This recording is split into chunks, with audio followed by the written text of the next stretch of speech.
Parshas Noach, Tovshin Pei Daled. Want to welcome everybody back once again. B'Gecholim, full smorgasbord being served here tonight, Baruch Hashem.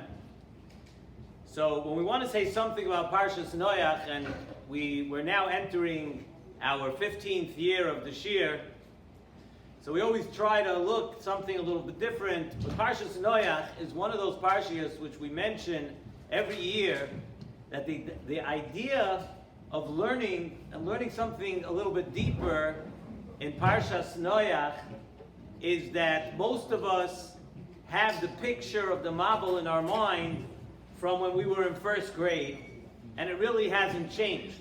We have the same picture of what happened, what we think, the way we understood the Mabul in the first grade, that Hashem turned on the water, stuffed up the drains, everyone got flooded, everyone got killed, opened up the drains, all the water goes down, Noach and his family are saved in the Teva.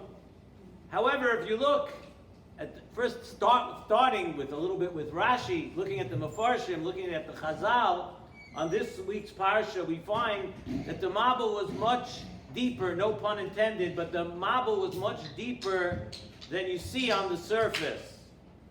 There was a lot going on behind the scenes, and a lot that we really have to understand of what happened during this episode, during this period of the Mabul. And really, the episode of the Mabul in the Torah is one that's very, very complex. And it's written, and we've spoken about this also, that everything written in the beginning of the Torah, the first few parshas, always the beginning is something that's very important. But everything that's written at the beginning of the Torah has an extra special importance to us. And the Nesivos Shalom always tells us that the Torah does not tell us our historic stories. The Torah is not a storybook. Yes, there was once, a few thousand years ago, there was a Noach, and it's good to know that there was a Noach, and there was Noach and his family. But what we need to know is that if the Torah is telling us about this whole, quote, story, this whole episode, the Torah is alive. The Torah is teaching us something today, is teaching us lessons for today, for us, and for our times. It's not some ancient history and something that had to be learned a couple of thousand years ago. When we talk about the Mabul, we're talking to each and every person in our generation. It's not just something that happened so long ago. And really, we need to also preface what we want to speak about today about the Mabul. We want to preface it with another thing that we've spoken about. The Nesivos Shalom, we've mentioned this in the past from the Nesivos Shalom, that many people look at the Mabul, that the Mabul was just a punishment. And in many of the pieces here in the Nesivos Shalom on Parshas Noach, he sticks in this point that the Mabul was not just a punishment. The Mabul was a metzias.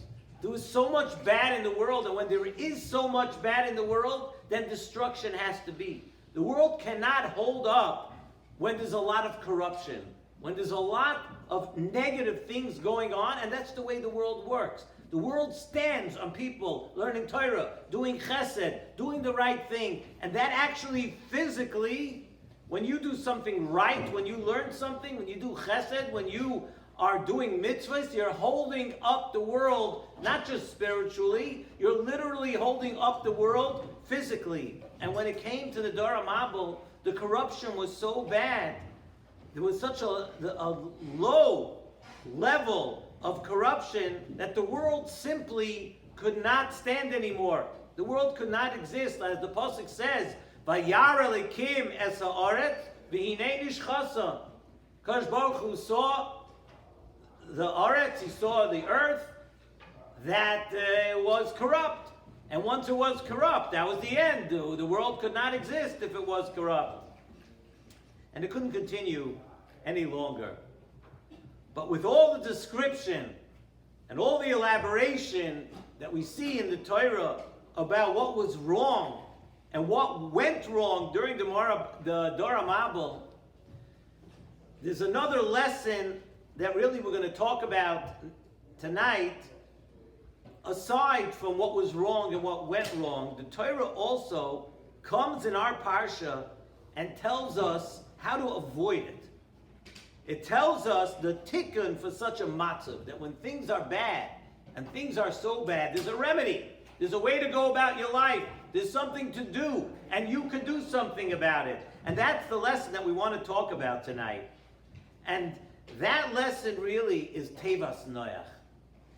Nesivos Shalom tells us that just as there was Nesivos Noach generally for the world during the time of Noach, so too each and every person, always, in every generation, in every time, in any time, each and every person, bifrat, has this idea and the capacity for a teva in their lives. Every person is able to create and to form and to have their own teva, their own place of protection. And each person needs to find a place of refuge for themselves. When a person feels that things may be getting out of control and it's not the way we want it to be, and whatever it may be, whether it's something in your life or whether it's world events, which our minds and our concentration is so much on world events, when things are going on that you don't really understand and you feel that they're not going right, you have to have your place, your teva, your Nesivos Noach, a place to run, a place where you go, somewhere for each person to go to navigate your own spiritual life back onto the proper road. And one of the ideas that the Nesivos Shalom speaks about when he speaks about creating a teva for yourself, creating a makom for a teva, one of the things Nesivos Shalom speaks about is this refuge, this place, and it's called Shabbos.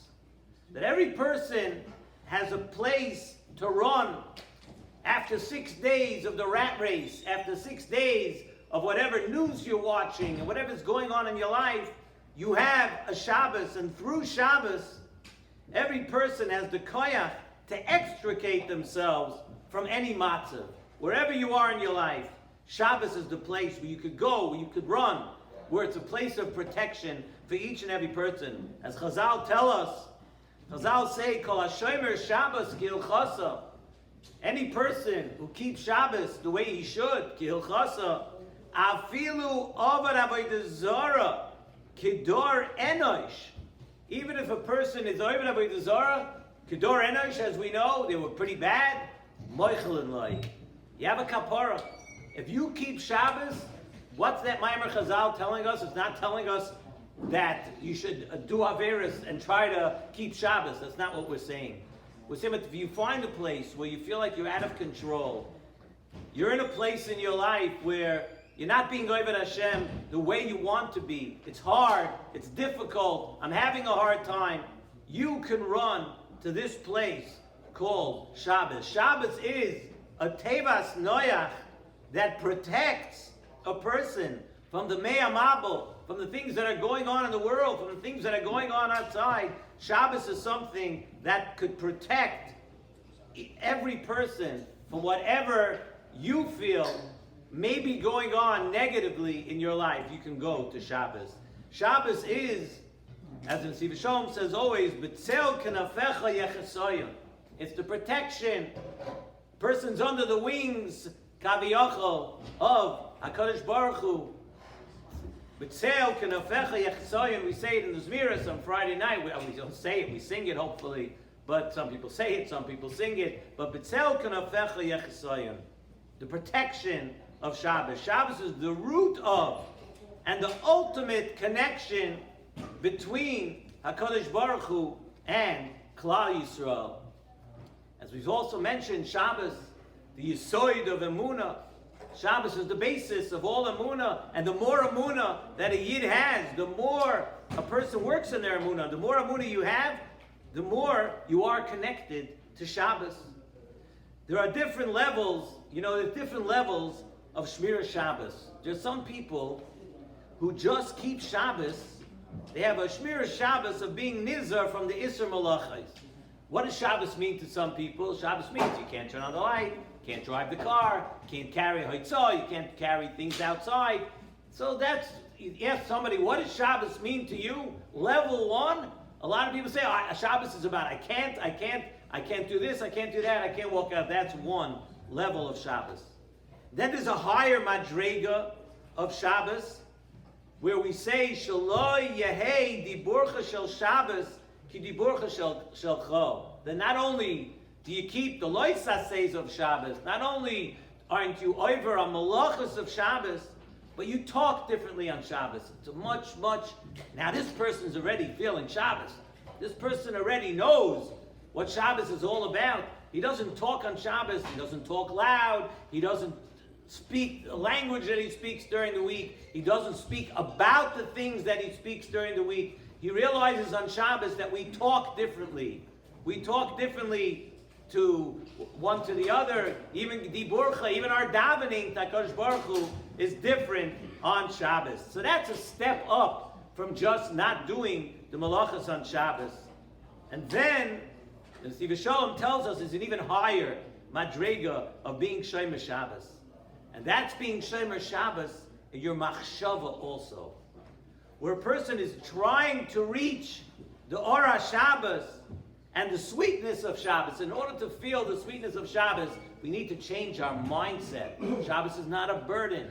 Shabbos is the biggest bracha. Shabbos is the biggest connection. Shabbos is the biggest opportunity for every one of us to get closer to HaKadosh Baruch Hu and to make ourselves happy. There's a certain serenity today more than ever. We are so inundated. Forget about the news and forget about the terrible news and forget about everything else, but at our phones and at our connections and everything. Imagine on Shabbos, if you would just think b'machshava, how now you could open a sefer, you could daven, you could learn, you could do something, and you'd be surprised how good you feel inside. That's an added level of Shabbos, where it's Shabbos in your machshava also, where you could feel the Ora Shabbos. So Shabbos is one suggestion that we're giving, that in this week that we read about the Nesivos Noach, and the Torah is talking to us. Baruch Hashem, there is no flood outside. There's a flood of anti-Semitism. There's a flood of things that are going on around the world. It's not a water flood. But how do we shelter ourselves from that? How do we shelter ourselves from the influences and the hate and everything else that's going on in the world? We create our own Nesivos Noach to know where is it pleasant for us. It's pleasant for us in a Shabbos. Tomorrow night when we step into a Shabbos, that's our teva. That's our refuge. That's our getting away from all the craziness that goes on around the whole world. And the main point really is to understand that whether you choose Shabbos, and that's just an idea that we spoke about tonight, Nesivos Shalom, it's actually a longer piece, speaks about other things also, but whether you choose Shabbos, or you choose Torah, or something else, whether it's chesed, whatever it is that you want to throw yourself into, anything that you want to do right, and you want to step into a better world, anything that you want to do, it's kedai to think about in your mind that this is my Nesivos Noach. This is my shelter. These are my walls around a world that is so alien and so strange to us, to our neshamas. Comes to Shabbos, your neshama has to feel comfortable. It's as simple as that. As much as you want to give, and then Shabbos also, we give our bodies delicious cholent, kishka, and a lot of it's on display already here Thursday night, usually. And we come to a Shabbos and we're busy making our guf happy. We have to understand that the teva consists of, yes, some good Shabbos delicacies, but it also consists of what Shabbos is really all about. Shabbos from the malachas, Shabbos from dibur, and Shabbos from machshava, a different mindset. Let's try to think a little bit when we come to the Shabbos to grab on to something, grab on to a teva, grab on to that olive leaf, and pull yourself up and understand that if you make that teva, you will feel like a different person.